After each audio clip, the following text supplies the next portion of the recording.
Hi, this is Liz Haddock from Social Work Exam Strategies, and today we are going to review the National Association of Social Workers Code of Ethics.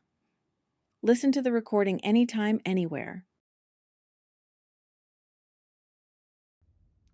The NASWB Code of Ethics will be presented in 7 videos. This is video 2 out of 7. We're going to start with ethical standard number 1, social workers' ethical responsibility to clients. Starting with Code 1.01, Commitment to Clients. Social workers' primary responsibility is to promote the well-being of clients.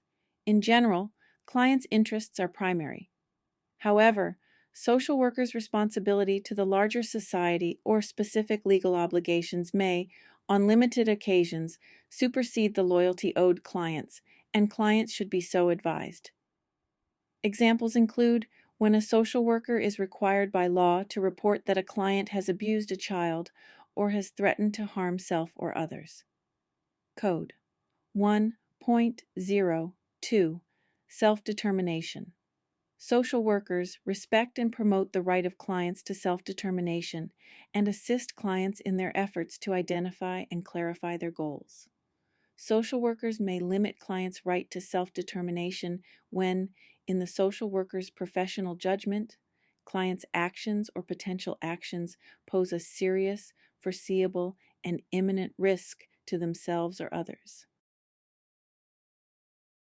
Now we will review Code 1.03 Informed Consent. A. Social workers should provide services to clients only in the context of a professional relationship based, when appropriate, on valid informed consent. Social workers should use clear and understandable language to inform clients of the purpose of the services, risks related to the services, limits to services, because of the requirements of a third-party payer, relevant costs, reasonable alternatives, clients' right to refuse or withdraw consent, and the time frame covered by the consent. Social workers should provide clients with an opportunity to ask questions. B. In instances when clients are not literate or have difficulty understanding the primary language used in the practice setting, social workers should take steps to ensure clients' comprehension. This may include providing clients with a detailed verbal explanation, or arranging for a qualified interpreter or translator whenever possible. C. In instances when clients lack the capacity to provide informed consent, social workers should protect clients' interests by seeking permission from an appropriate third party, informing clients consistent with their level of understanding. In such instances, social workers should seek to ensure that the third party acts in a manner consistent with clients' wishes and interests. Social workers should take reasonable steps to enhance such clients' ability to give informed consent. D.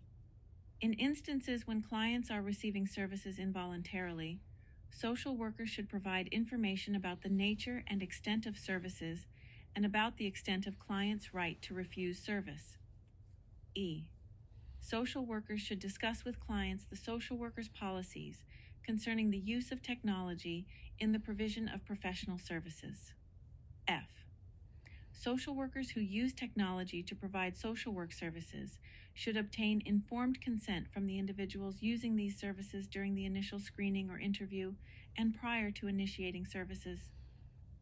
Social workers should assess clients' capacity to provide informed consent and, when using technology to communicate, verify the identity and location of clients.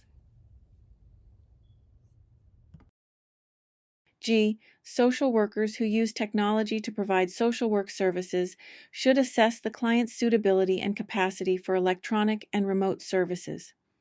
Social workers should consider the client's intellectual, emotional, and physical ability to use technology to receive services and ability to understand the potential benefits, risks, and limitations of such services. If clients do not wish to use services provided through technology, social workers should help them identify alternate methods of service. H. Social workers should obtain clients' informed consent before making audio or video recordings of clients or permitting observation of service provision by a third party. I. Social workers should obtain client consent before conducting an electronic search on the client. Exceptions may arise when the search is for purposes of protecting the client or others from serious, foreseeable, and imminent harm, or for other compelling professional reasons. Now we will review Code 1.04. Competence A.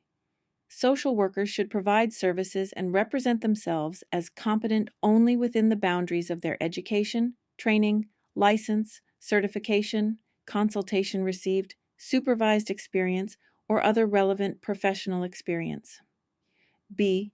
Social workers should provide services in substantive areas or use intervention techniques or approaches that are new to them only after engaging in appropriate study, training, consultation, and supervision from people who are competent in those interventions or techniques. C. When generally recognized standards do not exist with respect to an emerging area of practice, social workers should exercise careful judgment and take responsible steps, including appropriate education, research, training, consultation, and supervision, to ensure the competence of their work and to protect clients from harm. D. Social workers who use technology in the provision of social work services should ensure that they have the necessary knowledge and skills to provide such services in a competent manner. This includes an understanding of the special communication challenges when using technology and the ability to implement strategies to address these challenges. E. Social workers who use technology in providing social work services should comply with the laws governing technology and social work practice in the jurisdiction in which they are regulated and located, and, as applicable, in the jurisdiction in which the client is located. Next, we will review Code 1.05, Cultural Competence, A. Social workers should demonstrate understanding of culture and its function in human behavior and society, recognizing the strengths that exist in all cultures. B. Social workers should demonstrate knowledge that guides practice with clients of various cultures and be able to demonstrate skills in the provision of culturally informed services that empower marginalized individuals and groups. Social workers must take action against oppression, racism, discrimination, and inequities, and acknowledge personal privilege. C. Social workers should demonstrate awareness and cultural humility by engaging in critical self-reflection, understanding their own bias and engaging in self-correction, recognizing clients as experts of their own culture, committing to lifelong learning, and holding institutions accountable for advancing cultural humility. D. Social workers should obtain education about and demonstrate understanding of the nature of social diversity and oppression with respect to race, ethnicity, national origin, color, sex, sexual orientation, gender identity or expression, age, marital status, political belief, religion, immigration status, and mental or physical ability. E. Social workers who provide electronic social work services should be aware of cultural and socioeconomic differences among clients' use of and access to electronic technology and seek to prevent such potential barriers. Social workers should assess cultural, environmental, economic, mental, or physical ability, linguistic, and other issues that may affect the delivery or use of these services. Next, we will review Code 1.06, Conflicts of Interest, A. Social workers should be alert to and avoid conflicts of interest that interfere with the exercise of professional discretion and impartial judgment. Social workers should inform clients when a real or potential conflict of interest arises and take reasonable steps to resolve the issue in a manner that makes the client's interest primary and protects clients' interests to the greatest extent possible. In some cases, protecting clients' interests may require termination of the professional relationship with proper referral of the client. B. Social workers should not take unfair advantage of any professional relationship or exploit others to further their personal, religious, political, or business interests. C. Social workers should not engage in dual or multiple relationships with clients or former clients in which there is a risk of exploitation or potential harm to the client. In instances when dual or multiple relationships are unavoidable, social workers should take steps to protect clients and are responsible for setting clear, appropriate, and culturally sensitive boundaries. Dual or multiple relationships occur when social workers relate to clients in more than one relationship, whether professional, social, or business. Dual or multiple relationships can occur simultaneously or consecutively. D.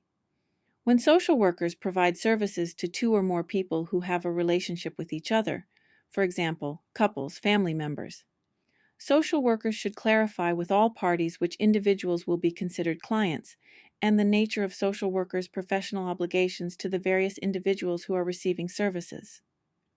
Social workers who anticipate a conflict of interest among the individuals receiving services, or who anticipate having to perform in potentially conflicting roles, for example, when a social worker is asked to testify in a child custody dispute or divorce proceedings involving clients, should clarify their role with the parties involved and take appropriate action to minimize any conflict of interest.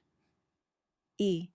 Social workers should avoid communication with clients using technology, such as social networking sites, online chat, email, text messages, telephone, and video, for personal or non-work related purposes. F. Social workers should be aware that posting personal information on professional websites or other media might cause boundary confusion, inappropriate dual relationships, or harm to clients. G. Social workers should be aware that personal affiliations may increase the likelihood that clients may discover the social worker's presence on websites, social media, and other forms of technology. Social workers should be aware that involvement in electronic communication with groups based on race, ethnicity, language, sexual orientation, gender identity or expression, mental or physical ability, religion, immigration status, and other personal affiliations may affect their ability to work effectively with particular clients. H. Social workers should avoid accepting requests from or engaging in personal relationships with clients on social networking sites or other electronic media to prevent boundary confusion, inappropriate dual relationships, or harm to clients. Next, we will review Code 1.07, Privacy and Confidentiality. A. Social workers should respect clients' right to privacy.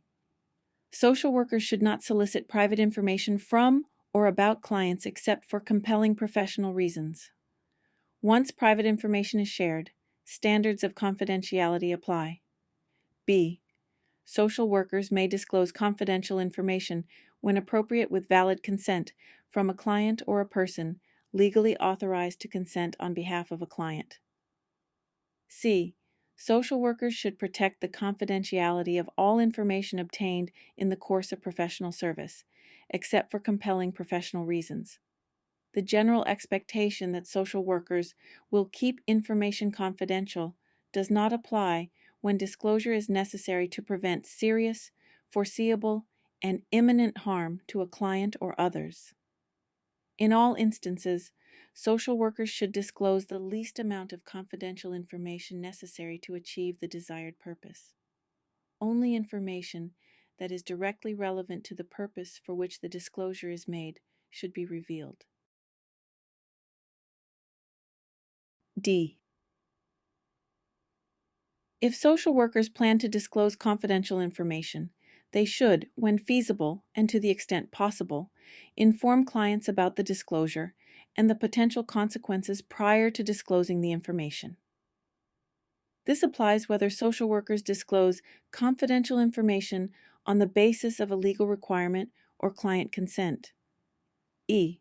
Social workers should discuss with clients and other interested parties the nature of confidentiality and limitations of clients' right to confidentiality. Social workers should review with clients circumstances where confidential information may be requested, and where disclosure of confidential information may be legally required.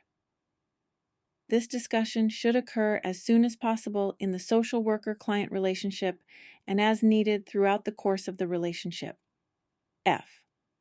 When social workers provide counseling services to families, couples, or groups, social workers should seek agreement among the parties involved concerning each individual's right to confidentiality and obligation to preserve the confidentiality of information shared by others. This agreement should include consideration of whether confidential information may be exchanged in person or electronically, among clients or with others outside of formal counseling sessions. Social workers should inform participants in family, couples, or group counseling that social workers cannot guarantee that all participants will honor such agreements. G. Social workers should inform clients involved in family, couples, marital, or group counseling of the social workers, employers, and agencies' policy concerning the social worker's disclosure of confidential information among the parties involved in the counseling. H. Social workers should not disclose confidential information to third-party payers unless clients have authorized such disclosure. I. Social workers should not discuss confidential information, electronically or in person, in any setting unless privacy can be ensured. Social workers should not discuss confidential information in public or semi-public areas such as hallways, waiting rooms, elevators, and restaurants. J. Social workers should protect the confidentiality of clients during legal proceedings to the extent permitted by law. When a court of law or other legally authorized body orders social workers to disclose confidential or privileged information without a client's consent, and such disclosure could cause harm to the client, social workers should request that the court withdraw the order or limit the order as narrowly as possible, or maintain the records under seal, unavailable for public inspection. K. Social workers should protect the confidentiality of clients when responding to requests from members of the media. L. Social workers should protect the confidentiality of clients' written and electronic records and other sensitive information. Social workers should take reasonable steps to ensure that clients' records are stored in a secure location and that clients' records are not available to others who are not authorized to have access. M. Social workers should take reasonable steps to protect the confidentiality of electronic communications, including information provided to clients or third parties. Social workers should use applicable safeguards, such as encryption, firewalls, and passwords, when using electronic communications such as email, online posts, online chat sessions, mobile communication, and text messages. N. Social workers should develop and disclose policies and procedures for notifying clients of any breach of confidential information in a timely manner. O. In the event of unauthorized access to client records or information, including any unauthorized access to the social worker's electronic communication or storage systems, social workers should inform clients of such disclosures consistent with applicable laws and professional standards. P. Social workers should develop and inform clients about their policies consistent with prevailing social work ethical standards on the use of electronic technology, including internet-based search engines, to gather information about clients. Q. Social workers should avoid searching or gathering client information electronically unless there are compelling professional reasons and when appropriate with the client's informed consent. R. Social workers should avoid posting any identifying or confidential information about clients on professional websites or other forms of social media. S. Social workers should transfer or dispose of clients' records in a manner that protects clients' confidentiality and is consistent with applicable laws governing records and social work licensure. T. Social workers should take reasonable precautions to protect client confidentiality in the event of the social worker's termination of practice, incapacitation, or death. U. Social workers should not disclose identifying information when discussing clients for teaching or training purposes unless the client has consented to disclosure of confidential information. V. Social workers should not disclose identifying information when discussing clients with consultants unless the client has consented to disclosure of confidential information or there is a compelling need for such disclosure. W. Social workers should protect the confidentiality of deceased clients, consistent with the preceding standards.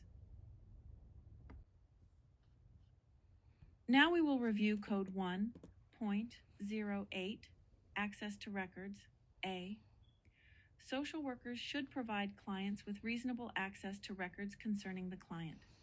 Social workers who are concerned that clients' access to their records could cause serious misunderstanding or harm to the client should provide assistance in interpreting the records and consultation with the client regarding the records. Social workers should limit clients' access to their records or portions of their records only in exceptional circumstances when there is compelling evidence that such access would cause serious harm to the client. Both clients' requests and the rationale for withholding some or all of the record should be documented in clients' files. B. Social workers should develop and inform clients about their policies, consistent with prevailing social work ethical standards, on the use of technology to provide clients with access to their records. C. When providing clients with access to their records, social workers should take steps to protect the confidentiality of other individuals identified or discussed in such records. Next, we will review Code 1.09, Sexual Relationships. A. Social workers should under no circumstances engage in sexual activities, inappropriate sexual communications through the use of technology or in person, or sexual contact with current clients, whether such contact is consensual or forced. B. Social workers should not engage in sexual activities or sexual contact with clients' relatives or other individuals with whom clients maintain a close personal relationship when there is a risk of exploitation or potential harm to the client. Sexual activity or sexual contact with clients' relatives or other individuals with whom clients maintain a personal relationship has the potential to be harmful to the client and may make it difficult for the social worker and client to maintain appropriate professional boundaries. Social workers, not their clients' relatives, or other individuals with whom the client maintains a personal relationship, assume the full burden for setting clear, appropriate, and culturally sensitive boundaries. C. Social workers should not engage in sexual activities or sexual contact with former clients because of the potential for harm to the client. If social workers engage in conduct contrary to this prohibition, or claim that an exception to this prohibition is warranted because of extraordinary circumstances, it is social workers, not their clients, who assume the full burden of demonstrating that the former client has not been exploited, coerced, or manipulated, intentionally or unintentionally. D. Social workers should not provide clinical services to individuals with whom they have had a prior sexual relationship. Providing clinical services to a former sexual partner has the potential to be harmful to the individual and is likely to make it difficult for the social worker and individual to maintain appropriate professional boundaries. Next, we will review the following codes, starting with Code 1.10, Physical Contact. Social workers should not engage in physical contact with clients when there is a possibility of psychological harm to the client as a result of the contact, such as cradling or caressing clients.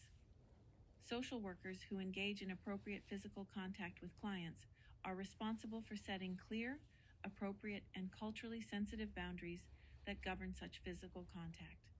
Next, Code 1.11. Sexual harassment. Social workers should not sexually harass clients. Sexual harassment includes sexual advances, sexual solicitation, requests for sexual favors, and other verbal, written, electronic, or physical contact of a sexual nature. Next, Code 1.12. Derogatory language. Social workers should not use derogatory language in their written, verbal, or electronic communications to or about clients. Social workers should use accurate and respectful language in all communications to and about clients. Now we will review Code 1.13, Payment for Services, A. When setting fees, social workers should ensure that the fees are fair, reasonable, and commensurate with the services performed. Consideration should be given to clients' ability to pay. B. Social workers should avoid accepting goods or services from clients as payment for professional services. Bartering arrangements, particularly involving services, create the potential for conflicts of interest, exploitation, and inappropriate boundaries in social workers' relationships with clients. Social workers should explore and may participate in bartering only in very limited circumstances, when it can be demonstrated that such arrangements are an accepted practice among professionals in the local community, considered to be essential for the provision of services, negotiated without coercion, and entered into at the client's initiative and with the client's informed consent. Social workers who accept goods or services from clients as payment for professional services assume the full burden of demonstrating that this arrangement will not be detrimental to the client or the professional relationship. C. Social workers should not solicit a private fee or other remuneration for providing services to clients who are entitled to such available services through the social worker's employer or agency. Now we will review the following codes, starting with Code 1.14, Clients who lack decision-making capacity. When social workers act on behalf of clients who lack the capacity to make informed decisions, social workers should take reasonable steps to safeguard the interests and rights of those clients. Next code, 1.15. Interruption of services. Social workers should make reasonable efforts to ensure continuity of services in the event that services are interrupted by factors such as unavailability, disruptions in electronic communication, relocation, illness, mental or physical ability, or death. Code 1.16. Referral for services. A.